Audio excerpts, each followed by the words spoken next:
We're good? We're rolling?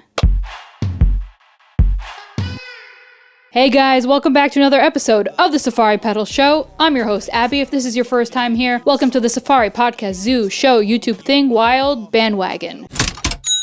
It's great to have you. Today is a very exciting day here in Abby's room because we have a very exciting guest, Daniela Rivera, who we will welcome into the crazy Safari-verse world in just a second, is going to be on the show, and we're going to be talking about making the mix slay. Slay! Slay!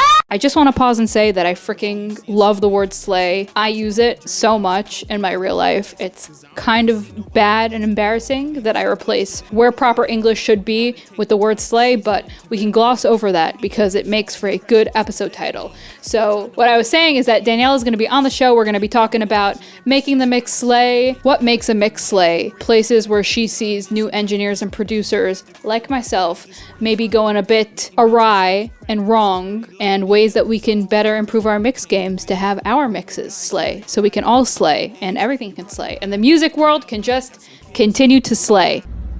Slay!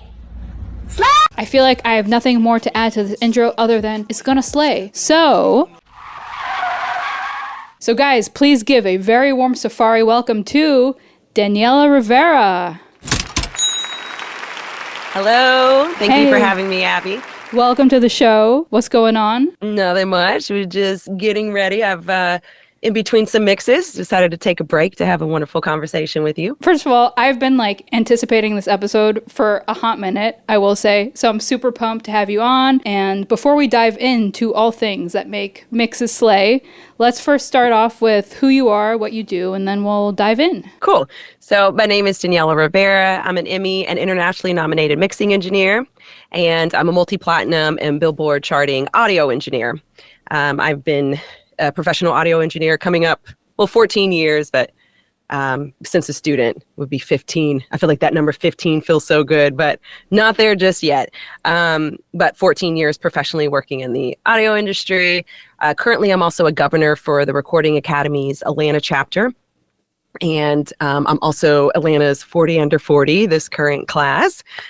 So I'm also an entrepreneur in the music industry as well. That is so sick. I just want to say shout out to Atlanta because I was there last year and it's a vibe. Totally. Please make sure you reach out to me when you make your next visit. I will. I'm dying to dive into the music scene there. So I'll let you know. Diving into our topic, which is making the mix slay. I want to hear what you have to say about what even makes a mix slay, or for people here that are over the age of 25, what makes a mix good? In all honesty, what makes a mix slay or good or great? Well, there's obviously different levels, right? You can have a good mix. You can have a great mix. You can have something that's just fantastic, stellar, blows it out the water. And a lot of us as engineers, you could hire engineers all at a certain level and you're going to get back pretty much the same, it's a good mix or it's a great mix. It might have its own little aesthetic to it. Somebody's a little bit warmer. I might be a little bit more polished, but overall the mix is good, right? So what to just make a good mix across the board really is giving the client back what they asked for. Because at the end of the day, it's about the client's vision. It's not about your vision. So following the direction of what you received, of what needs to happen in the mix, and giving the client or the producer back what they asked for. Now, what makes it great is small embellishments that you do that they didn't even know that they needed, right? It's small things that you addressed that they weren't even hearing, but now that they've heard it, they're like, oh, wow, you totally cleaned up these vocals here. Or, wow, you totally opened up this guitar part in the back that I forgot was even there. That's how you elevate and make a mix slay. But if I just do this to a mix and it's in the wrong direction, at the end of the day, I didn't give them back a good mix because, again, if I went dark and they really wanted a pop, bright, polished mix, and I went a totally different direction and added distortion and grit, and, even if I opened up cool things about it, it's the wrong vision for the client. So first and foremost is delivering what the client asked for. Then you find small pockets of where you can shine and make embellishments that, again, they didn't know that they needed, and you provided And at the end of the day, that's how you get a mix to slay. That answer is incredible. It wasn't the answer I was expecting, but I was very pleasantly surprised. I had like a kerfuffle recently. I added too much shine and did not deliver what was asked of me. So I really love that. Oh, good. And I'm glad that you've ran into the situation yourself, because it really is a learning curve. You know, this is how you learn. Trial and error. Don't get me, I mean, I definitely have delivered some things.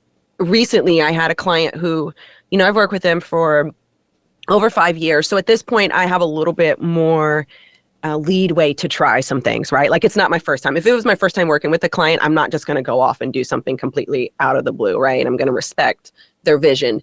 But with clients that you've worked with and they trust you, you have a little bit more, like I said, leadway to try some things.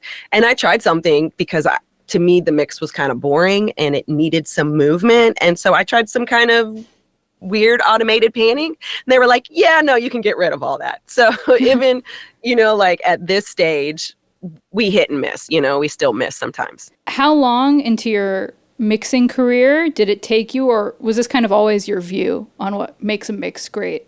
Or was it like certain, I don't know, like events or things that like led to that outlook? Oh, definitely.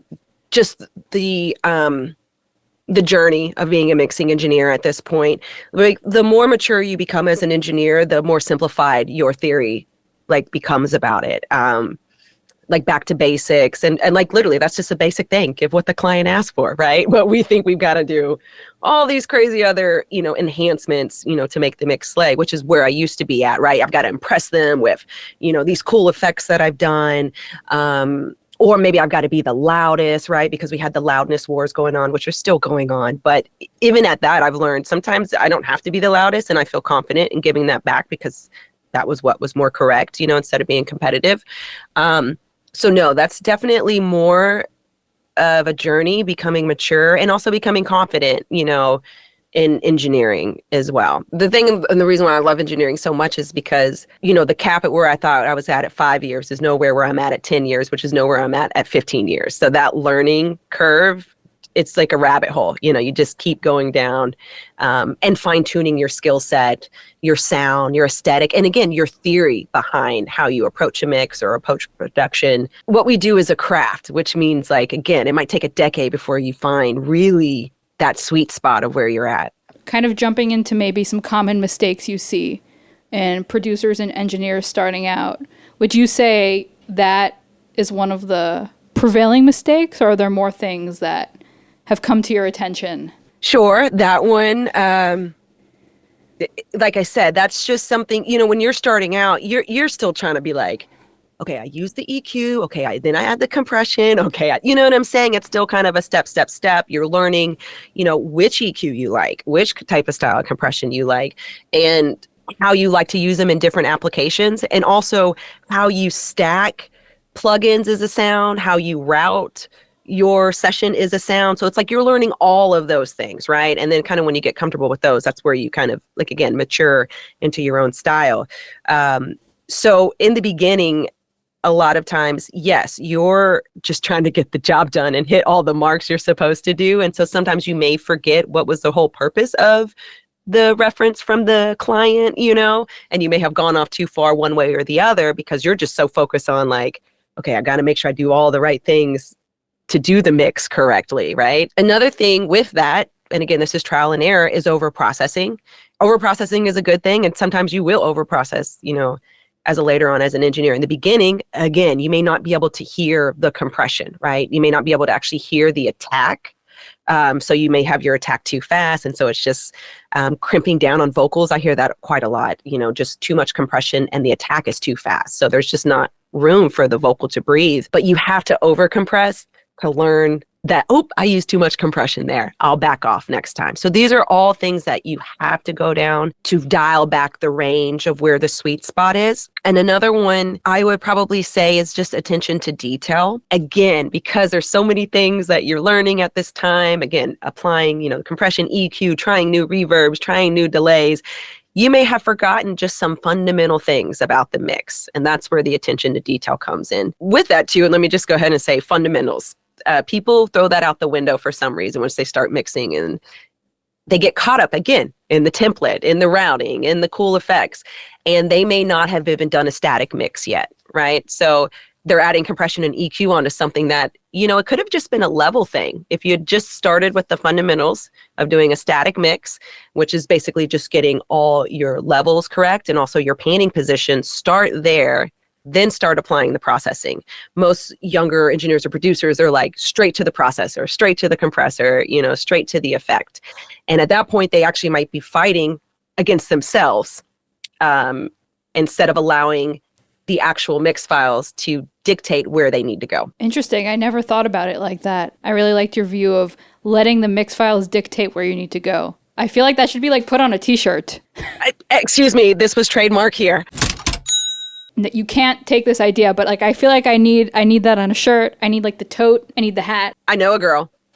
Shout out Melissa McCauley. On the note of mistakes, do you have any additional, maybe kind of more on the side of tips in addition to everything you said for people starting out, maybe a few extra pointers on how to make the mix layer, maybe even between the engineer, producer, and the client, expressing properly to the client, maybe this should be done, maybe this will make the mix slay more or whatnot? So if you're talking with the client, communication is key. Make sure you have a true understanding of what their vision is. So I think one of the best ways to accomplish that is also to ask them for a reference mix. So not only do you have their rough mix, because you need to make sure you give them back something better than what they gave you, right? So you need to be monitoring that rough mix, but also ask them for a reference mix of kind of like, do you have anything that's already released of how you want this to sound? Obviously, this is probably going to be something that's already been mastered, right? So mind you, there's going to be that final layer that's not there, but you're aiming for a finished product that's already out, which is going to make your mix even better, right? Because you're kind of aiming towards a professional master. You can always make something better if you have the reference to aim it towards, right? Because each time you go back, you're going to hear, oh yeah, my mids are not there, or my vocal doesn't stand out the same way, or, the bass isn't coming through the same way. If you don't have that reference and you only have the rough mix, like I said, you can make it better, but did we push it to a competitive level, like what's out there? But if you do have that professional, like I said, mastered reference, it's going to force you to push a little bit further, you know what I'm saying? Clean up a little bit better, fine tune just a little bit more to get a better product. So that's a big tip. If you're not using references, you should. Those are good places like to start that I guarantee you, if you're not doing those now and you do it, you're going to see an increased like product of your mix. You're going to see a better mix coming out of you. Yes. And guys, let the mix files dictate where you need to go. This is true. This is true. Yes. So another question for you. You're in the studio mixing, the mix is slaying, everything sounds great. How do you know when it's finished? Like, this slays enough? Like, let's not overdo it. I could say that is something that I still struggle with finding that line. In general, it's until there's nothing that bothers me. But I am a very active listener and I hear everything. And so there's a lot of things that bother me. And sometimes there is that fine line of being like, let it go, let it go. Nobody's going to hear it. Like, nobody's going to hear this, but I'll hear it. You know what I'm saying? So a lot of times, in general, though, like I said, there's nothing that bothers me. The mix flows seamlessly, right? There's not a part that's like jumping out in between transitions. The levels feel good, but also there's an emotional journey that's happening. I've obviously taken care of all the main checkpoints that like vocals are cleaned up and sitting, I like mine to sit just above the mix. Bass is clean and clear. The mids feel warm, but not muddy. And the highs are polished, but not, brittle or abrasive. In general, that's where it's at. But I'll go to print. And when I print, I'll hear one little thing, that'll jump out and I'll hit stop. I'll go and correct it. And then I'll hit print again. I might hear something else. And so normally, though, if I've stopped the print more than 2 times, I'm starting to nitpick. You know what I'm saying? I can recognize that I'm like, okay, Daniela, you're diving into things that probably don't need to be dived into. And we just need to get the ref out. This is a beautiful mix. It sounds great. If the client has comments back, then we can make those adjustments. And if you come back to it tomorrow for a revision and those things still bother you, then you can kind of dive in, right? So that's something I still have to stop myself from diving in too much. But that's kind of like what I use. If I've had to stop the print twice after I've already said, okay, we're ready to print, typically those extra things are just me nitpicking for no reason. Because nothing's ever going to be perfect, right? You can always find something if you're really listening that intently. Like you can always find something. It sounds like it's like a muscle you really have to flex, or it just kind of takes over. Did it take you a long time to be able to get to that place of like, let's chill out? I'm thinking of back when I was tracking in the studio and we would do the in and night, rough mixes. And even then I would be like, oh, let me just fix that. Oh, I just heard that. That was too loud. Let me volume right it. Like stuff like that. And I'm like, this isn't even a final mix. It's just the end of the night recording, production mix. And I literally would have to get out the room because I would hear something. And so I'd be like, you know what? I'm done. We're bouncing. And I'm like, let me walk out. Like that's actually before how I had to control myself from wanting to dive in. Now I sometimes still do. I'll hit print and walk down the hall just because I'm like, you got to get out of this space. But also I have a lot more understanding, like, it's good, girl, let it go, print. But I think you're right. I think there's just something like in us. This is why we're engineers. We would love to stick on a snare for 7 hours and make it as best as we can. But there is that line of like OCD. And like, Slight. Just a little bit. A little bit. So to kind of sum up the topic of slaying the mix, I always like to ask our amazing guests to give a either final piece of advice or something you just want to say to the amazing Studio Animal viewers. So is there anything you want to drop to the world? Mic drop. No, joking. Mic drop. And this is for me too. I had to, like 2 days ago, I was meditating on some things. And like the word for me was just to keep moving forward. So I'm just going to pass that along to you and your audience. It's just to keep moving forward. And it's okay to fail upward, right? Stay at it, stay consistent. You will eventually get there, whatever that there is for you. And I even had like the vision of like a door, like walk through the door, keep moving forward, right? And it just really is a testament to yourself that you are going to stay dedicated and determined, for your goals and your dreams. And sometimes you do have to pivot. Sometimes you do have to like reevaluate. But at the end of the day, you've got to keep moving forward. So that is my message. Mic drop on that one. That was great. I really learned a lot this episode. And I have a whole really amazing list of mental notes that I'm going to implement. So I really appreciate you hopping on and imparting your wisdom. Good. Thank you. I feel like this one was a lot more like theory and mental based. It's not like you need to dive in and use a 4-to-1 ratio with the fast attack time and slow release. Sometimes it's not the technical. Sometimes it's really the mindset. I got a long ways to climb before you see a slippage. I see the process in the